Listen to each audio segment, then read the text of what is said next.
Next जो topic है हमारा वो है जीन, उसकी डेफिनेशंस और उसका मॉडर्न कॉन्सेप्ट।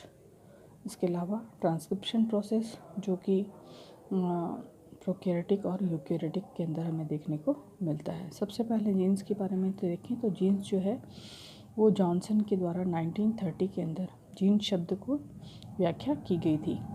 और जीन का जो है वो ये एक प्रकार की inheritance of any specific characters, यानी कि ऐसी विशेष आनुवंशिक लक्षण को एक पीढ़ी से दूसरी पीढ़ी तक पहुंचाने का काम जीन्स के द्वारा किया जाता है।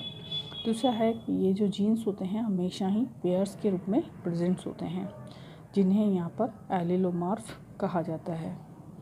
और ये जो जीन्स है वो लगभग क्रॉसिंग ओवर के समय जीन क्रॉसिंग ओवर को बोलते हैं, जीन विनिमय की प्रक्रिया के द्वारा अपने आप को एक्सप्रेस करते हैं या उनका स्थानांतरण होता है और उनकी इंटरचेंजिंग होती है। और ये लीनियर फॉर्म पर क्रोमोसोम पर अरेंज्ड होते हैं। सबसे पहले जो हॉले है उसने 1965 के अंदर tRNA की जो मॉलिक्यूलर स्ट्रक्चर होती है उसकी स्टडी की थी। इसी तरह खुराना ने 1970 के अंदर जो जीन की आर्टिफिशियल सिंथेसिस किया था जीन का। अब हम अगर जीन का मॉडर्न कॉन्सेप्ट देखें तो जीन का जो मॉडर्न कॉन्सेप्ट है या आधुनिक संप्रत्य है या आधुनिक अवधारणा है वो दी थी साइमोर बेंजर ने 1962 में।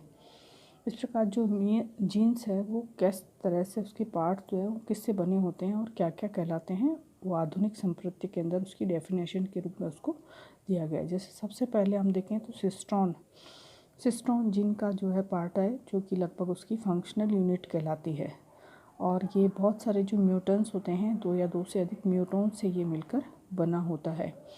और ये सिस और ट्रांस फिनोमिना के अंदर प्रेजेंट्स होती है। जैसे कि हमने जो मेंडल्स लॉ है उस मेंडल्स लॉ में हमने सिस ट्रांस फिनोमिना देखा था और उसमें ये प्रेजेंट्स के रूप में प्रेजेंट्स होती है। इसको हमने यहाँ पर एक अन्य नाम जिसे कंप्लेन नाम भी दिया जाता है के द्वारा भी जाना जाता है। और सबसे पहले जो है वो ट्रिप्टोफैन सिंथेसिस के अंदर कोलाई के अंदर जो ट्रिप्टोफैन सिंथेसिस होती है वो ट्रिप्टोफैन है वो एंजाइम्स जो सिस्टोन के द्वारा ही बने होते हैं। इसमें सिस्टोन की 2 यूनिट्स का निर्माण होता है। नेक्स्ट जो आता है वह है रैकॉन जो है वो एक तरीके से यूनिट ऑफ रिकॉम्बिनेशन यानी पुनर्योजन जो है उसकी इकाई कहलाती है, जिसमें जो न्यूक्लियोटाइड्स होते हैं 2 न्यूक्लियोटाइड्स की जो बीच की जो डिस्टेंस होती है वो रिकॉम्बिनेशंस यानी पुनर्योजन के बीच में कहलाती है। और इसको जो है आइडेंटिफिकेशन किया जा सकता है। लगभग एग्जांपल है T4 बैक्टीरियोफेज के अंदर रैकॉन यूनिट्स को पहचाना जाता है। नेक्स्ट जो इसकी यूनिट कहलाती है वो म्यूटोन कहलाती है, जिसके अंदर जो DNA सेगमेंट होते हैं जिसमें म्यूटेशन की जो कैपेसिटी होती है वो 1 पेयर के न्यूक्लियोटाइड्स के बीच में होती है, जिससे कि म्यूटेशन की जो उत्परिवर्तन की जो क्रिया होती है वो 2 न्यूक्लियोटाइड्स के बीच में होने वाले उत्परिवर्तन को भी यहाँ पर पहचान की जा सकती है। उस यूनिट को यहाँ पर म्यूटोन कहते हैं।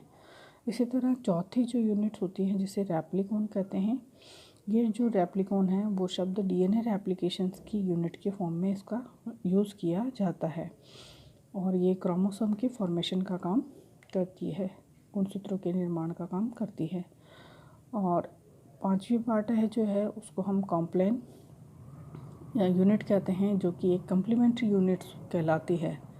पूरक स्टैंड या पूरक इकाई, जैसे DNA से RNA का निर्माण होना, ये कम्प्लीमेंट्री यूनिट होती है, पूरक कड़ी। इसी तरह नेक्स्ट जो है वो ऑपेरॉन, ये कि एक प्रकार की फिजियोलॉजिकल या कार्य की इकाई है जो कि स्ट्रक्चरल और ऑपरेटल जीन से मिलकर बनी होती है। इसी तरह जीन के अंदर जो ट्रांसक्रिप्शन के अंदर प्रमोटर जीन्स प्रेजेंट होती है। प्रमोटर जीन्स जो है वो बैक्टीरिया के अंदर प्रोकैरियोटिक के अंदर जैसे 16 डोमेन साइट के अंदर इनिशियल पॉइंट्स पर, जैसे TAT एरिया के अंदर प्रेजेंस होती है, जिसे प्रोबनाउ बॉक्स भी कहा जाता है। इस टॉपिक को हम नेक्स्ट वीडियो के अंदर भी पढ़ चुके हैं।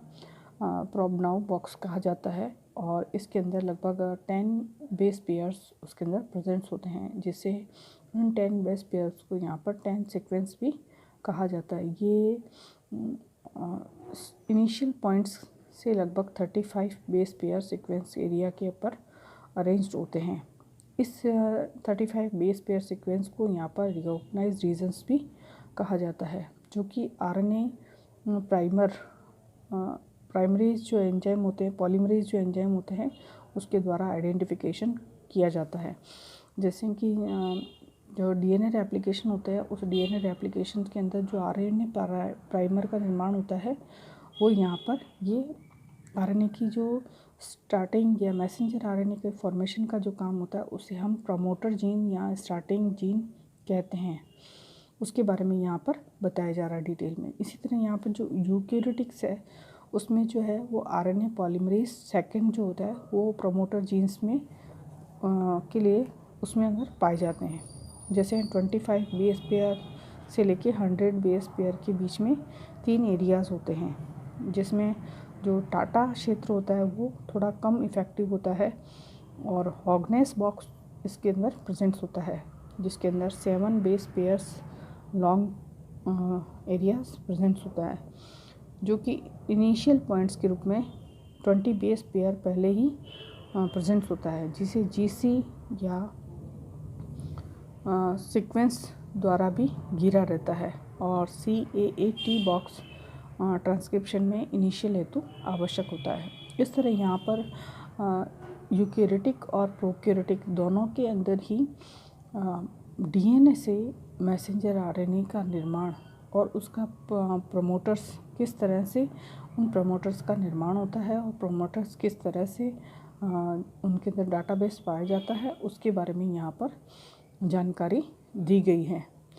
नेक्स्ट आता है सेंट्रल डोग्मा सिस्टम या सेंट्रल डोग्मा, केंद्रीय डोग्मा किसे कहा जाता है। तो सेंट्रल डोग्मा जो है वो क्रिक द्वारा 1958 के अंदर शब्द दिया गया था, और ये जेनेटिकली इन्फॉर्मेशन को यूनिडायरेक्शनल यानी एक दिशा के अंदर कम्युनिकेशन को प्रेषित करता है। इसी प्रोसेस को यहाँ पर सेंट्रल डोग्मा कहा जाता है।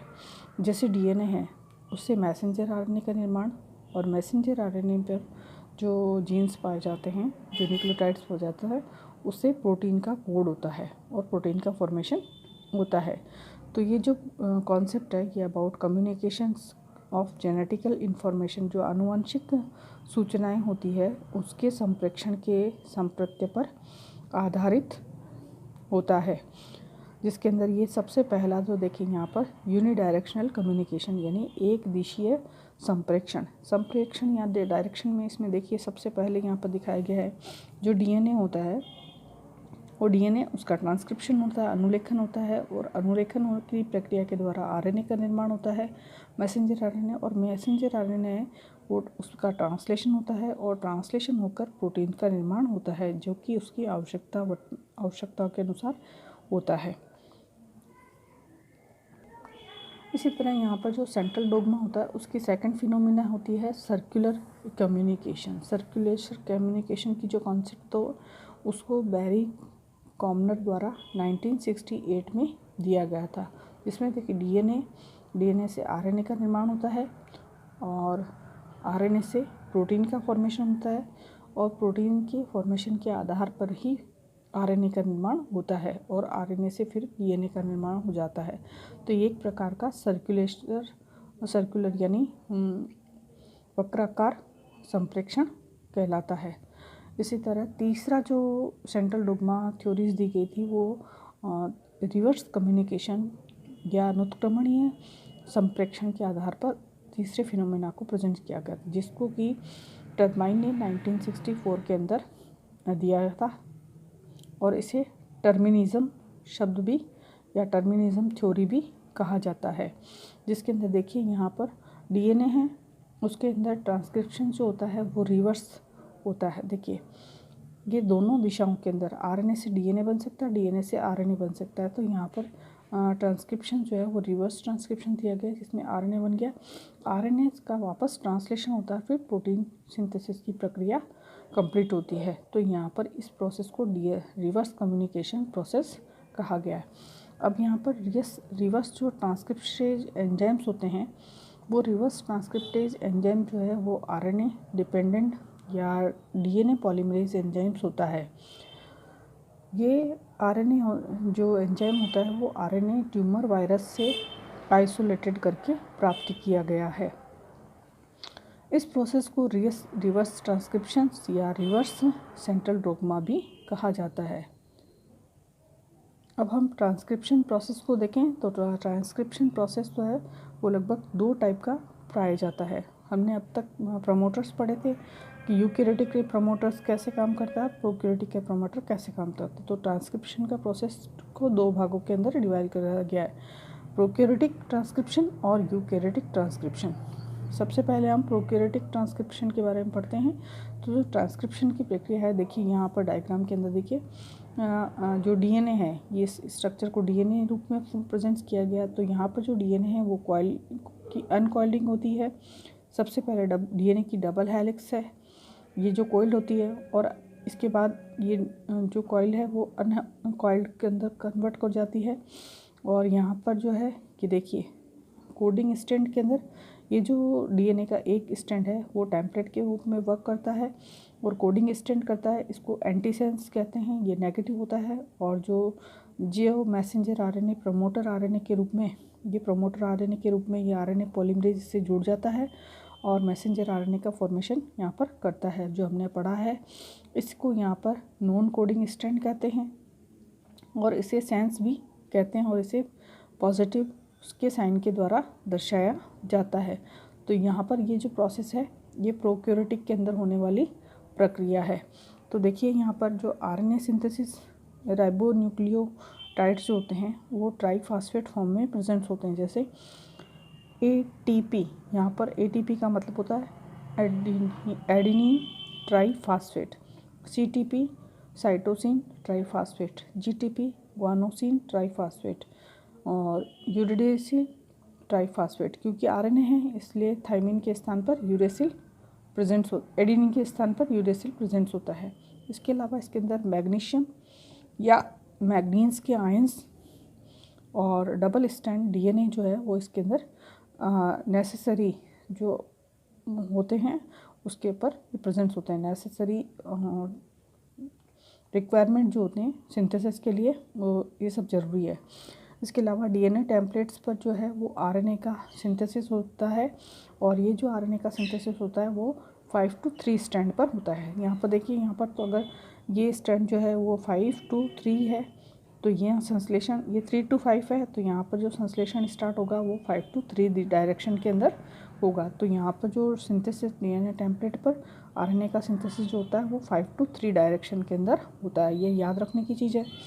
और जो ई कोलाई बैक्टीरिया होता है उसके अंदर हॉलो एंजाइम जो होते हैं वो लगभग 500 kD या 1 मॉलिक्यूल्स के फॉर्म में प्रेजेंट्स होते हैं। इसको भी यहाँ पर समझना इम्पॉर्टेंट है क्योंकि हम प्रोकैरियोटिक के अंदर अभी ट्रांसक्रिप्शन के प्रोसेस को समझ रहे हैं, जिसके अंदर यहाँ पर जो हमने अभी पढ़ा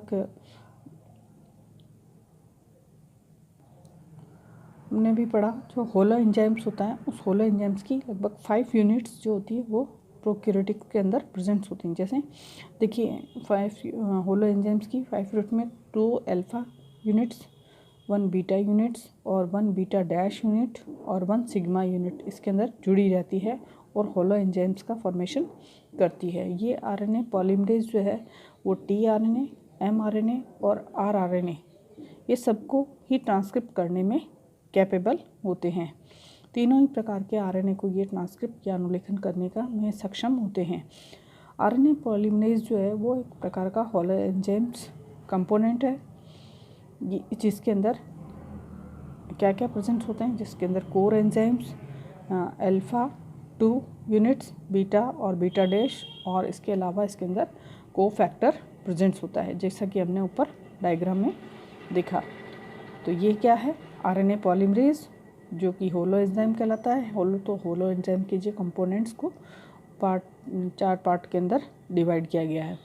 अब यहाँ पर जो है अल्फ़ा चेन क्या करती है, इन चेन्स का क्या काम है, तो यहाँ पर देखें तो अल्फ़ा चेन जो है वो पॉलीपेप्टाइड्स होती है और ये रेगुलेटरी प्रोटीन्स को बाइंडिंग का काम करती है, और ये राइबोन्यूक्लियोटाइड्स जो होते हैं उसको ट्राइफॉस्फेट की भी बाइंडिंग का काम इसके द्वारा किया जाता है। इसी तरह बीटा चेन जो होती है वो राइबोन्यूक्लियोटाइड्स जो होती है उसके ट्राइफॉस्फेट की बाइंडिंग का काम करती है, और अल्फ़ा चेन जो है वो रेगुलेटरी प्रोटीन की बाइंडिंग का काम करती है मैसेंजर आरएनए पर। इसी तरह जो बीटा डैश जो है वो पॉलीपेप्टाइड चेन का फॉर्मेशन करती है और डीएनए टेम्पलेट को बाइंडिंग का काम करती है, इसी तरह पॉलीमरेज रिकॉग्नाइजेज साइट को, ये साइट जो होती है उसको आइडेंटिफिकेशन करने का या उसको पहचानने का काम भी इसके द्वारा, बीटा डैश के द्वारा ही किया जाता है।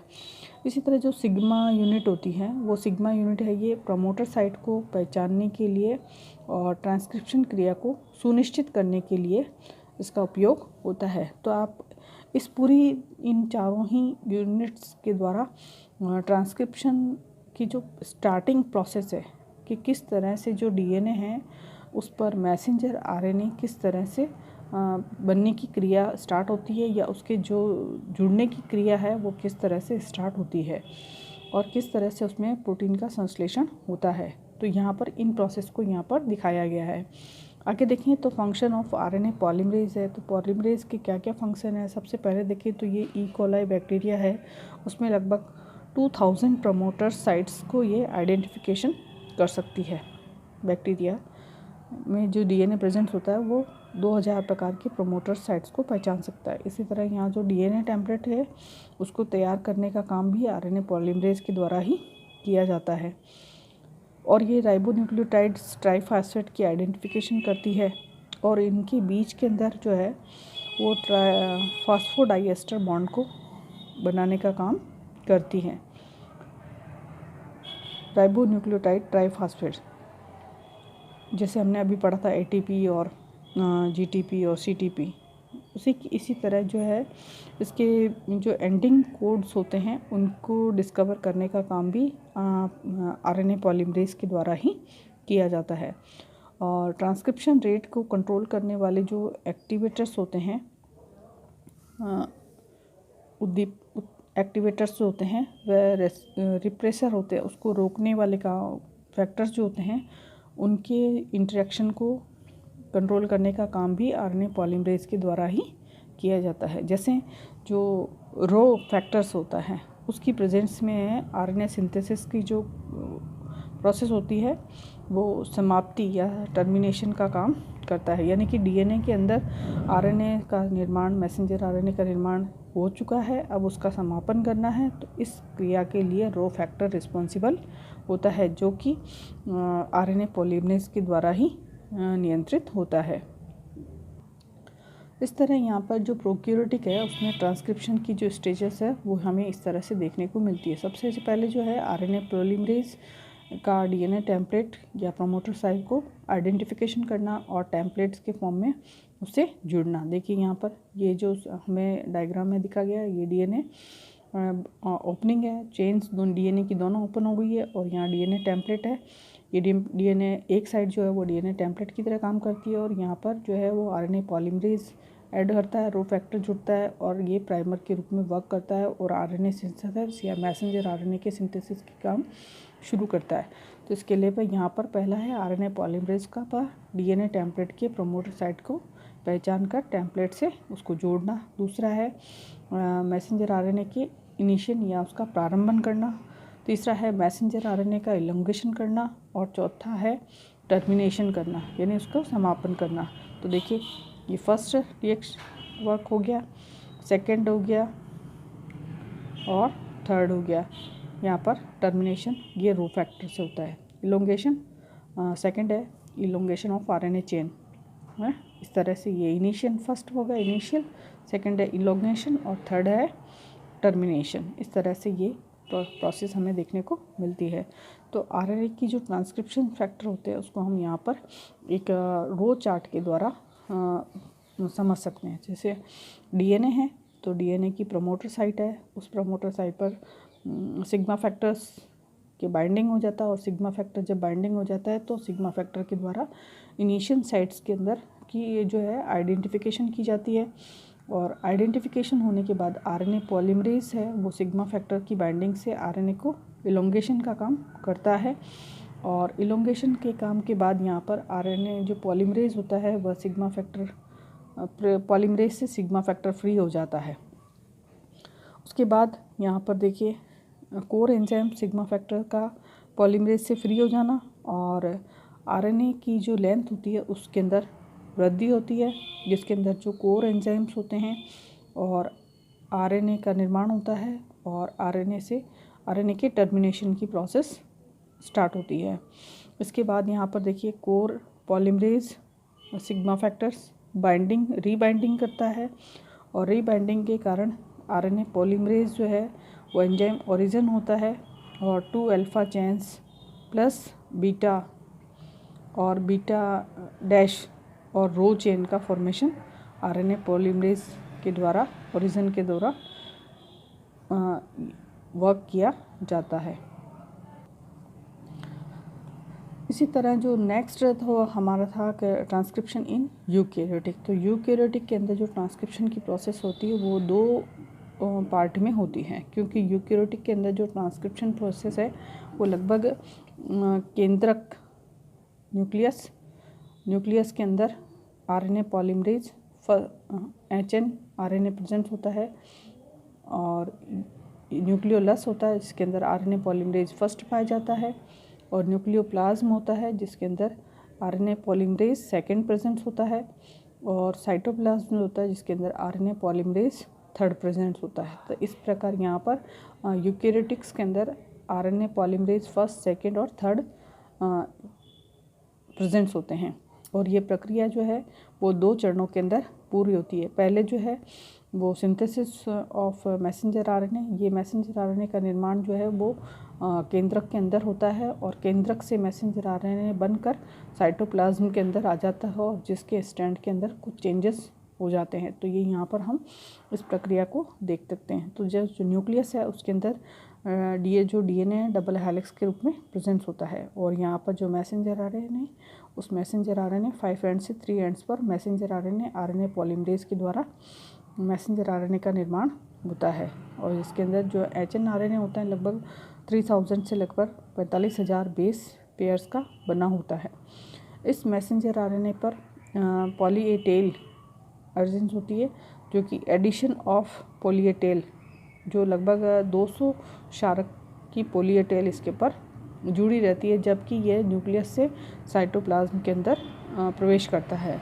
उसके बाद मैसेंजर आरएनए पर पार्ट पर HN आरएनए डिसइंटीग्रेटेड हो जाता है, साइटोप्लाज्म में आ जाता है, और इस पार्ट को यहाँ पर 7 मिथाइल ग्वानिनोसिन या उसे एस कैप भी कहा जाता है वो प्रेजेंट होता है, और पॉली ए टेल की लगभग 195 जो बेसिस होती है वो इसके पर प्रेजेंट होती है, और ये मैसेंजर आरएनए का फॉर्मेशन करता है। इसी तरह जो यहाँ पर आरएनए पॉलीमरेज देखिए फर्स्ट जो है ये राइबोसोमल आरएनए सिंथेसिस का काम करता है। आरएनए पॉलीमरेज सेकंड है ये हेट्रोजीनस या HN आरएनए सिंथेसिस का काम करता है, और ये HN आरएनए जो है वो प्रिकर्सर होता है, और मैसेंजर आरएनए जो है उसका मॉलिक्यूलर वेट जो होता है वो बहुत हाई होता है HN आरएनए का। और यहाँ पर जो आरएनए पॉलीमरेज थर्ड जो होता है वो 5S आरएनए व T आरएनए व SN आरएनए, इसके अलावा 7S आरएनए के सिंथेसिस के अंदर एक्टिव होता है। उसके संश्लेषण का काम आरएनए पॉलीमरेज थर्ड के द्वारा किया जाता है, और मैसेंजर आरएनए का निर्माण आरएनए पॉलीमरेज सेकंड के द्वारा किया जाता है। जो यूकैरियोटिक कोश है उसमें प्रमोटर 3 प्रकार के प्रमोटर्स उसके अंदर काम करते हैं। जैसे प्रमोटर है वो मैसेंजर आरएनए के इनिशियल्स का प्रारंभ करना, मैसेंजर आरएनए का इलोंगेशन करना, और मैसेंजर आरएनए के समापन की प्रक्रिया यानी टर्मिनेशन कॉम्प्लेक्स भी उस प्रमोटर के रूप में ही काम करता है। तो यहाँ पर आरएनएज है वो आरआरएनए, एमआरएनए और टीआरएनए के सिंथेसिस को समाप्त करने के लिए कुछ कोड्स आरएनएज के द्वारा बनाए जाते हैं।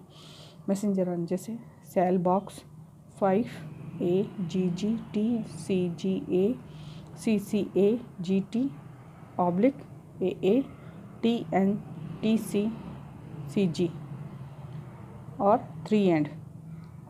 इसी तरह जो है पॉली है, पॉली ए टेल जो होती है वो AAT से मिलकर बनी होती है।